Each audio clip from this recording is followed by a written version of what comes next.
You wouldn't take his car, but you'll take his daughter. Zijn auto zou je niet zomaar nemen, maar zijn dochter wel. I have a little daughter. Ik heb een kleine dochter. Did I tell you she's the most beautiful girl in the world?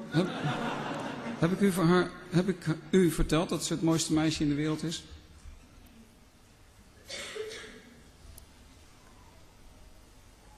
That's an offense to me as a father.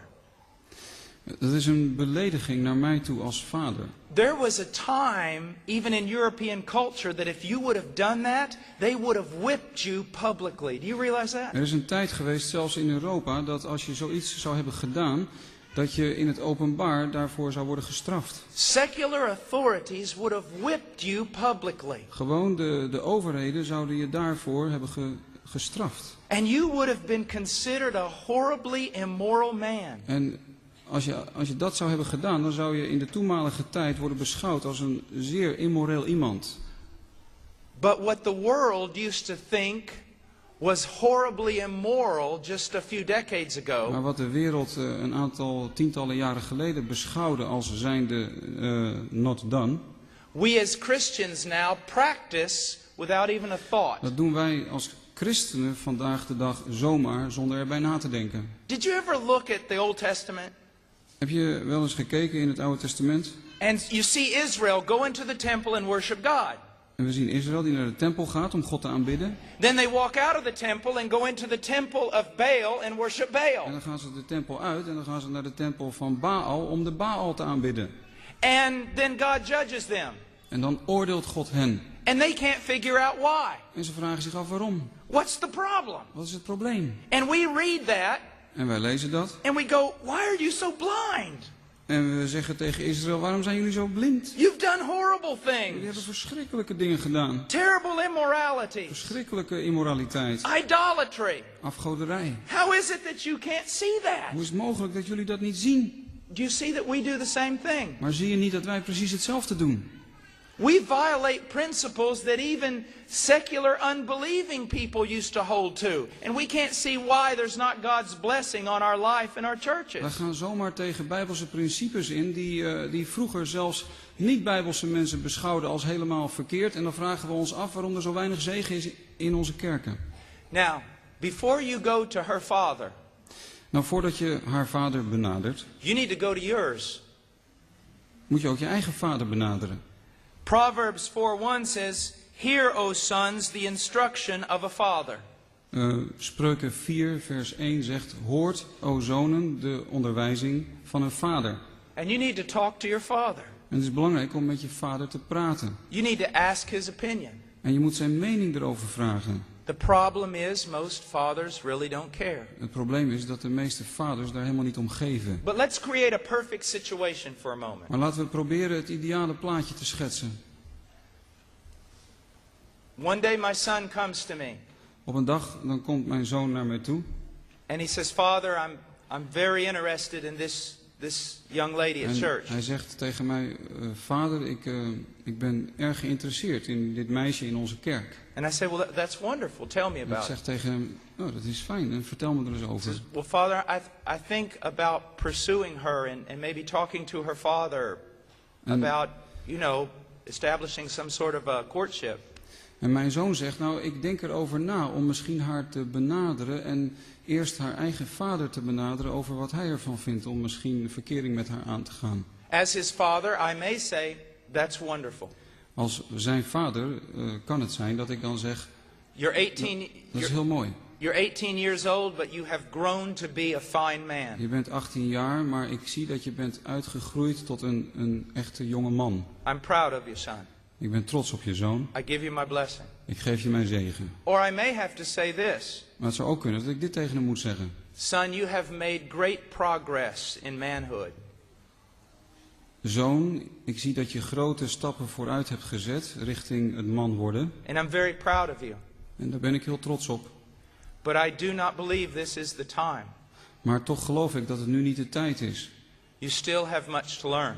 Want er is nog veel dat je moet leren. And the young lady herself is still somewhat immature. En de jonge dame waar je het over hebt is nog wel wat onvolwassen. My son should listen to me.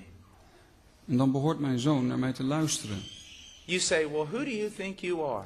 En u zegt misschien, en wie denkt u wel dat u bent? I'm his father. Ik ben zijn vader. I was married when I was 31. Ik ben getrouwd toen ik 31 jaar oud was.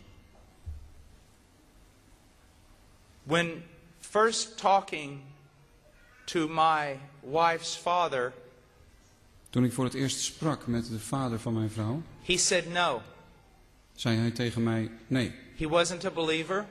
Hij was niet een gelovige. He wanted his daughter to go back and study fashion in Madrid.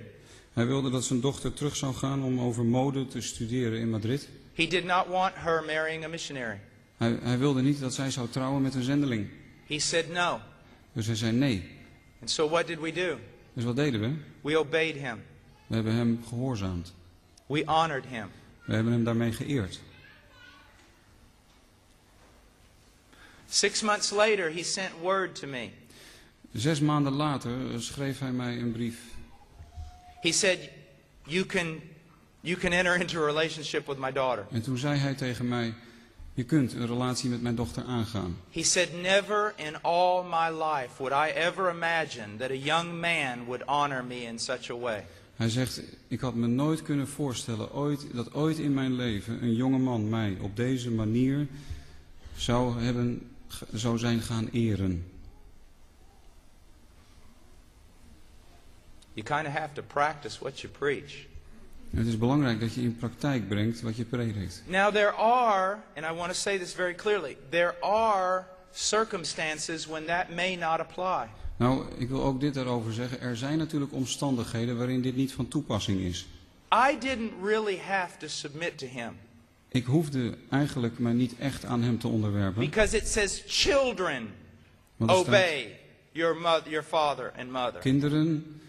Kinderen, wees uw vader en moeder gehoorzaam. We were both adults. Wij waren allebei volwassenen. I could have respectively declined, and so could have my wife Charo. Ik had met respect kunnen zeggen, oké, dan we doen het toch. En dat had mijn vrouw ook kunnen zeggen.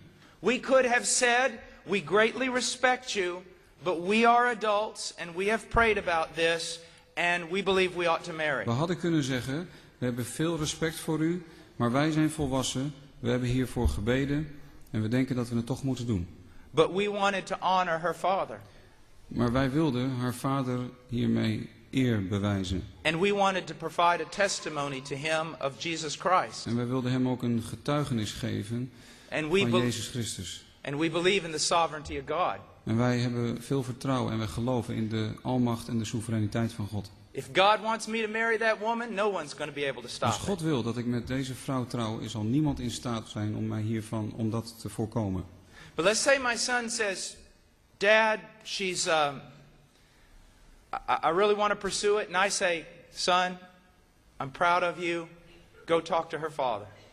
Maar stel je voor dat mijn zoon tegen mij zegt, vader, ik heb echt belangstelling in haar. En ik zou tegen hem zeggen, oké, ga met haar vader praten. Again, a perfect situation. Opnieuw, dit is het ideale plaatje. He goes to her father. Hij gaat naar haar vader. And says, sir, I'm very interested in your daughter. En zegt tegen hem, meneer, ik ben erg geïnteresseerd in uw dochter. You know something of my life and character. Whatever you would want to know about me, I'm willing to put it forth. U kent mij misschien een beetje, maar alles wat u van mij wilt weten, daar wil ik u graag over vertellen. Let's say he knows my son. Nou, stelt u zich eens voor dat hij mijn zoon kent. And he's real excited. En hij vindt het een geweldig plan. He says yes. En hij zegt ja. In his mind.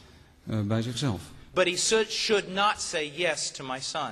Maar hij moet helemaal niet ja zeggen tegen mijn zoon. He has the right to look at my son, even without talking to his daughter, and say no. Hij heeft wel het recht om naar mijn zoon te kijken, ook al heeft hij er niet met zijn eigen dochter over gesproken, en tegen mijn zoon te zeggen, nee, dat wil ik niet hebben. We see that in Exodus 22 and we see it in Numbers 30. Dat zien we in Exodus 22 en Numeri 30. The young woman's father has the right to deny permission immediately. De vader van de jonge dame heeft het recht om geen toestemming te geven. But if the father thinks, man, this would be good. I really love this boy. Maar Als de vader wel denkt van nou, dat zou goed zijn. Ik denk dat het een goede man is voor mijn dochter. He should not say yes to my son. Moet hij nog niet ja zeggen tegen mijn dochter. Why? Waarom?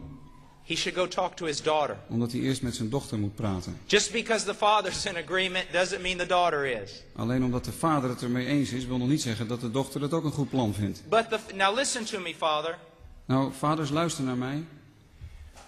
You should not say, I think it's great, I'm going to go talk to my daughter. Je moet in zo'n situatie niet zeggen, ik vind het geweldig, ik zal met mijn dochter gaan praten. Because as a father, it is your job to protect your daughter. Want als vader is het jouw verantwoordelijkheid om je dochter te beschermen. That young man should not think that the decision is riding on her and then blame her if she says no. Die jonge dame moet niet de indruk of